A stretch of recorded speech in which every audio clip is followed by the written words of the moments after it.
8 साल की छोटी उम्र गुड़ियों से खेलने की होती है, लेकिन धनिया इस उम्र में ट्रैफिक सिग्नल पर भीख मांगा करती थी। उसकी माँ जो दूसरों के घरों में झाड़ू पोछा लगाती थी, उनकी अचानक मौत होने के बाद उसके शराबी बाप वीरपाल ने उस नन्ही बच्ची को भीख मांगने पर मजबूर कर दिया।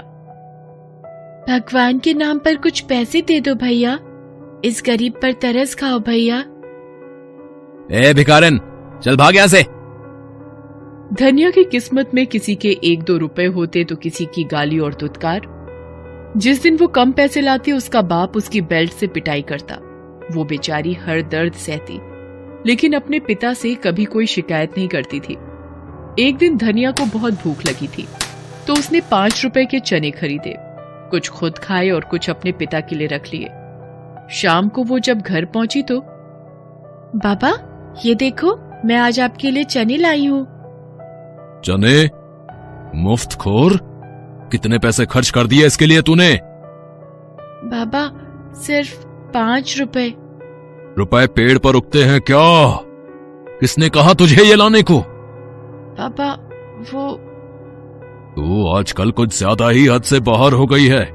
रुक, तुझे बताता हूं। शराब के नशे में वीरपाल ने अपनी मासूम बेटी को इतना मारा कि वो बेचारी बेहोश हो गई।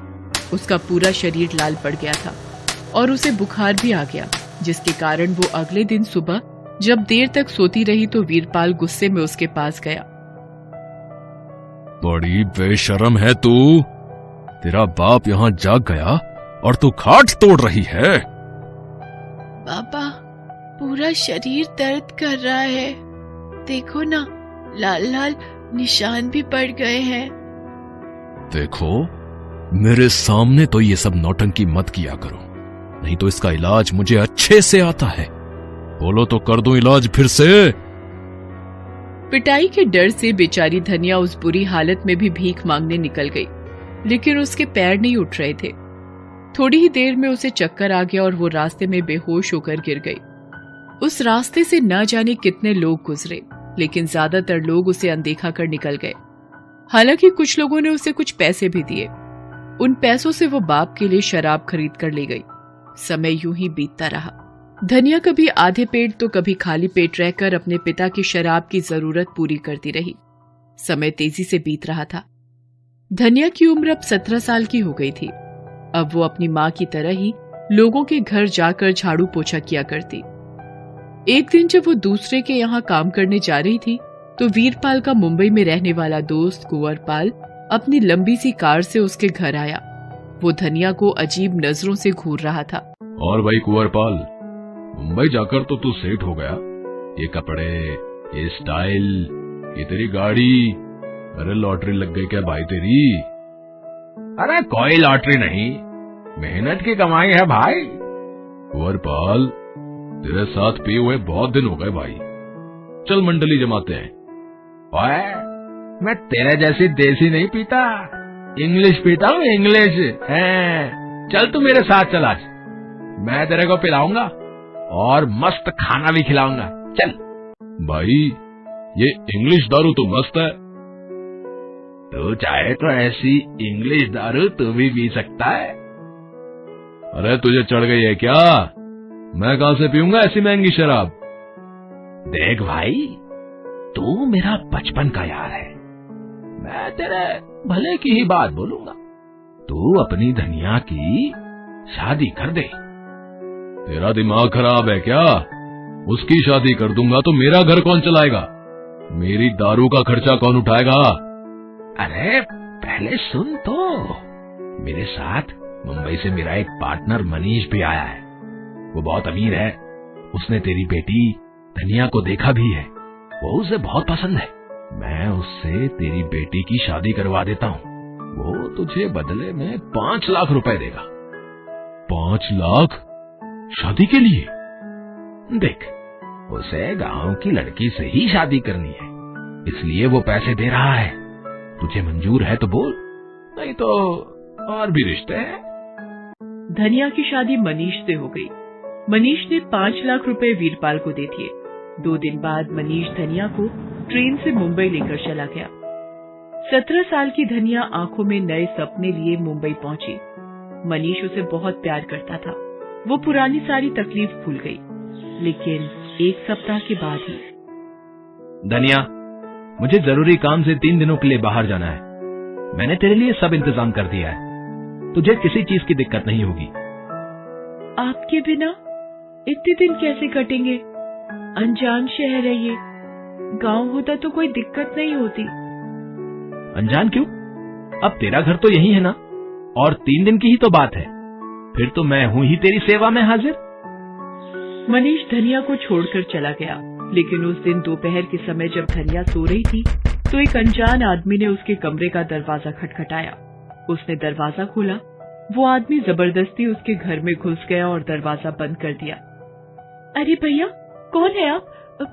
इस तरह एक अकेली लड़की के घर में क्यों घुसे चले आ रहे हैं? मैं अभी अपने पति को फोन करती हूँ। बड़ी आई पति को फोन करने वाली।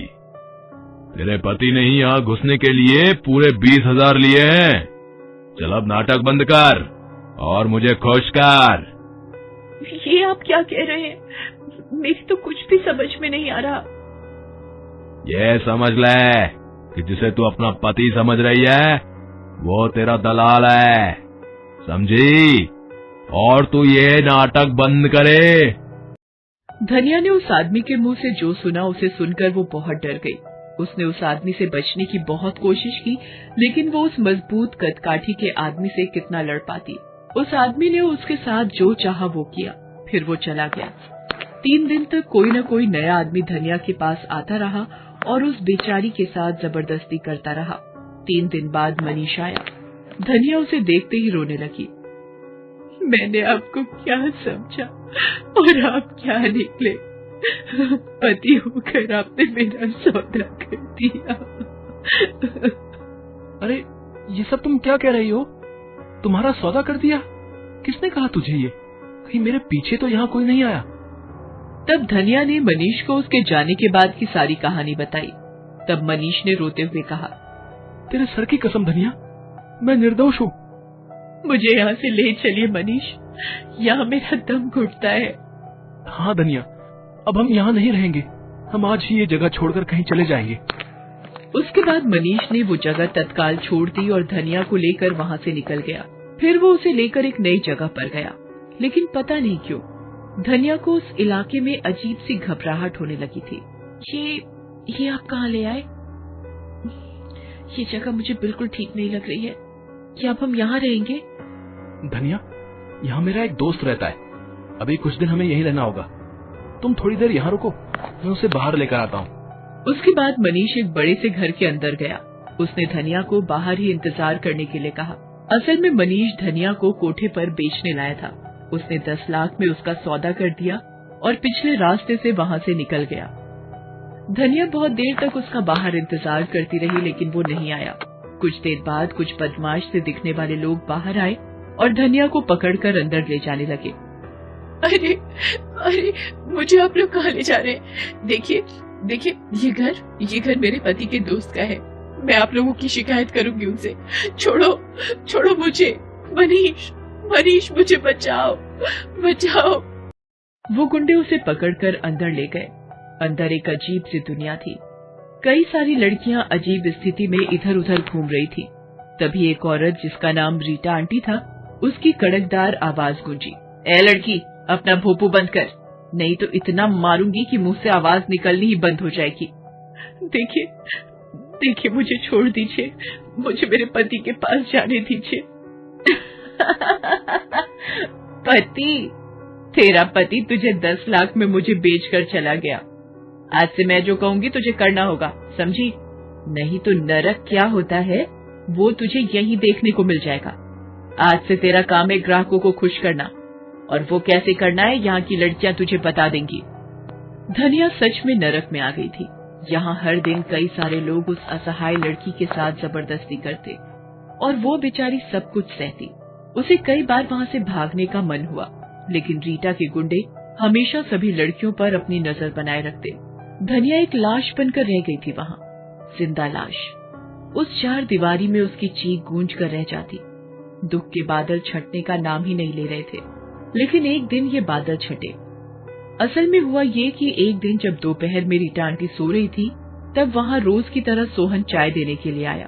उसने रीटा आंटी को सोता हुआ देखा तो वो सीधा धनिया के कमरे में चला गया और उसने धनिया को कहा, धनिया चल भाग चले यहाँ से चल। धनिया सुनकर हैरान थी, पर फिर भी उसने हिम्मत करके पूछा, आप कौन है? आप मुझे क्यों बचाना चाहते हैं? मैं सोहन चाय वाला हूँ और मैं तुमसे बहुत प्यार करता हूँ। मैंने तुम्हें जब पहली बार देखा था तभी से मैं तुमसे प्यार करता हूँ। मुझसे तुम्हारा दुख और कष्ट देखा नहीं जाता। मैं हमेशा से ही मौके की तलाश में था कि मैं तुम्हें यहाँ से कैसे आजाद कराऊं। पर हम यहाँ से भाग नहीं सकते क्योंकि रीटा आंटी के सभी गुंडों ने चारों तरफ से घेर रखा है। हर जाने आने वाले रास्ते पर आंटी जी के बहुत से गुंडे पहरा दे रहे हैं। हम पकड़े जाएंगे। ये लो। मोबाइल? ये किसका मोबाइल है? तुम कैसे इस जगह तक मोबाइल ले आए? ये मोबाइल तो रीटा आंटी का है। वो सो रही थी, मैं चुपचाप से ये मोबाइल उठा लाया। अब तुम जल्दी से पुलिस को फोन कर दो जिससे कि वो हमारी कुछ मदद कर सके। धनिया तुरंत फोन करके पुलिस को सब कुछ बता देती है और थोड़ी ही देर में पुलिस वहाँ पहुँच जाती है। कोई भी यहाँ से हिलने की कोशिश नहीं करेगा। हमने इस इलाके को चारों ओर से घेर लिया है। पुलिस रीटा आंटी और उसके गुंडों को पकड़ कर ले गई। वहाँ पर कई सारी बंधक लड़कियों को पुलिस ने छुड़वाया। धनिया अब एक नारी निकेतन में रहती है। वो वहाँ सिलाई सीख रही है। ये सीख कर वो लोगों के कपड़े सिलेगी, लेकिन अपने जीवन और किस्मत का फटा शायद वो कभी सी नहीं पाएगी। हेलो दोस्तों, कैसे हैं आप सब? हमारी कहानियाँ देखने के लिए हमारे चैनल को सब्सक्राइब कीजिए और हाँ, बेल आइकॉन पर क्लिक करना मत भूलिएगा।